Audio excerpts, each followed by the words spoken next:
देख रहे हैं इन डार्क राजकुमार के साथ। इन डार्क में आज की कहानी हमारे साथ शेयर की है अमरजीत कुमार जी ने। तो सबसे पहले अमरजीत जी, आपका बहुत बहुत धन्यवाद अपनी कहानी हमारे साथ शेयर करने के लिए। दोस्तों, अगर आपके पास भी ऐसी कोई कहानियां हैं तो हमारे साथ ज़रूर शेयर करें। हमारे इंस्टाग्राम आईडी पर इंस्टाग्राम आईडी है network_33, जिसका लिंक नीचे डिस्क्रिप्शन बॉक्स में दिया गया है। तो चलिए बढ़ते हैं आज की कहानी की ओर। झारखंड के रहने वाले अमरजीत जी बताते हैं कि ये घटना आज से 3 साल पहले मेरे साथ घटी थी। घटना कुछ इस तरह की है कि मेरे घर से 1.5 किलोमीटर की दूरी पर एक प्लेग्राउंड है, जहां मैं और मेरा दोस्त अक्सर टहलने जाया करते थे। उस शाम भी हम दोनों उस प्लेग्राउंड में इधर उधर की बातें करते हुए टहल रहे थे कि तभी हमारी नज़र वहीं पर नीचे पड़े एक लड़के पर गई। अंदाजन उसकी उम्र 20 से 21 साल की ही होगी। उसे देखते ही मैंने अपने दोस्त से कहा, क्या यार, अभी इस लड़के की उम्र ही क्या है, और देख कैसे दारू पी के धुत पड़ा है साला। इस पर मेरा दोस्त बोला, हाँ यार, ये ग्राउंड ही साला नशेड़ियों का है, साले शाम होते ही पीने आ जाते हैं यहाँ पर। खैर हमें क्या, मरने दे साले को। जब हम उसके करीब गए तो उसके मुंह से झाग निकल रहे थे। हमने शराबी समझकर उस लड़के की कोई मदद नहीं की और हंसते हुए घर आ गए। सुबह होते ही मालूम चला कि प्लेग्राउंड में जहर खाने की वजह से किसी की मौत हो गई है। पूछताछ से पता चला कि वो लड़का तो वहीं पर था जो कल शाम को हमने देखा था, और तो और वो हमारी पहचान वाला था। बुरी हालत में हम उसे पहचान नहीं पाए। ये बात हम दोनों ने घर वालों को बताई और माफ़ी मांगी कि हम दोनों ने उसकी मदद करने की बजाय उसका मजाक उड़ा रहे थे। अगर हमने उसकी मदद की होती तो वो जिंदा होता। खैर घर वालों ने हम दोनों को प्लेग्राउंड में जाने से मना किया। इस बात को अब लगभग 1 साल हो गया था और तब से हम दोनों प्लेग्राउंड में कभी नहीं गए।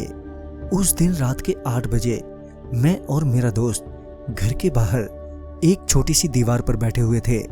तभी मैंने अपने दोस्त से कहा, यार ग्राउंड में बिना गए काफ़ी दिन हो गए, चल एक बार घूम कर आते हैं ना।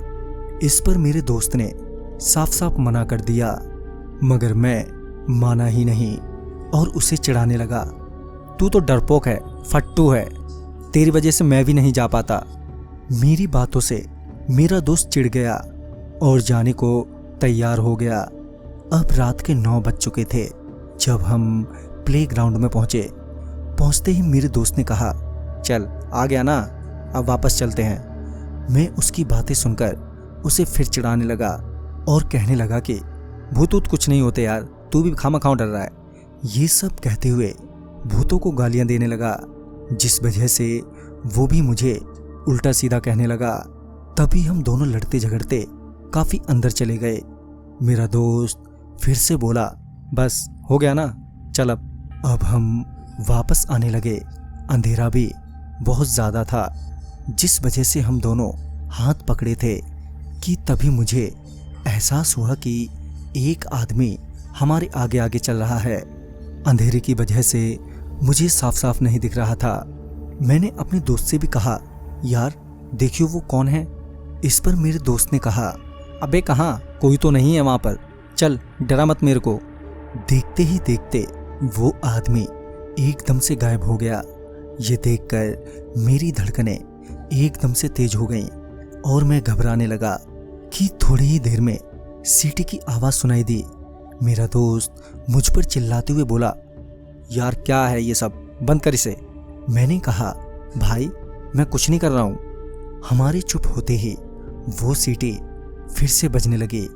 अब मेरे दोस्त की भी हालत खराब होने लगी और वो डरने लगा। ऐसा लग रहा था मानो हम दोनों आगे की बजाय पीछे बढ़ रहे हैं कि तभी सामने कुछ कुत्ते दिखाई दिए जो हमारी ओर देखकर भौंक रहे थे। वो सभी कुत्ते हमारे पीछे एक गोला बनाकर भौंकने लगे, मानो उनके बीच में कोई खड़ा हो जिस वजह से भौंक रहे हों। वो सभी कुत्ते वहीं एक घेरा बनाकर भौंकते रहे और वो सीटी बजनी भी बंद हो गई। हम जल्दी से वहां से निकले और घर आ गए। उस दिन से हम फिर कभी वहां पर नहीं गए। तो दोस्तों, इस कहानी में बस इतना ही। कहानी आपको पसंद आई हो तो लाइक शेयर करें और साथ ही हमें कमेंट बॉक्स में ज़रूर बताएं। तो मैं आपका दोस्त राजकुमार जल्द ही मिलूंगा आप ही की भेजी हुई एक नई कहानी के साथ। तब तक के लिए बाय एंड टेक केयर।